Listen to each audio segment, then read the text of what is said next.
ফাগুন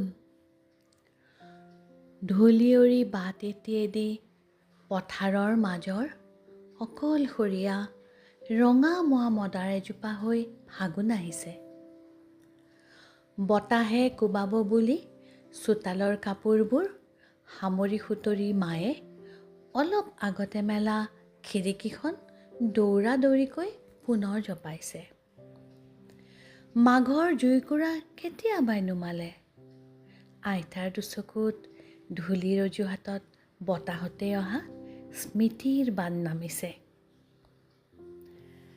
নৈৰ পাৰৰ শিমলুজোপাৰ ৰঙা ৰঙা ফুলবোৰে এপাহ দুপাহকৈ সৰি ৰাণীৰ মাহীয়েকক তাহানিতে হোৱা হৈও নোহোৱা বিয়া এখনৰ কথা বাৰে বাৰে সোঁৱৰাইছে।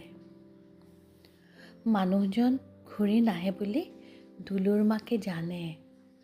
তথাপিও বতাহে কোবোৱা দুপৰীয়াটোত পাকঘৰৰ পৰা বাৰে বাৰে ওলাই আহি তেওঁ সৰাপাতেৰে ভৰা পদূলিটোলৈ নীৰৱে চাইছে। কোনেও নজনাকে কাকো নোকোৱাকে ফাগুনে এটি অদেখা বাঁহী হৈ উদাস সুৰ বজাইছে। সকলোবোৰ ঠিকেই আছে, তথাপিও ফাগুনত সকলোৱে এবাৰ নিজৰ ভিতৰলৈ কিবা নাই নেকি বুলি জুমি জুমি চাইছে।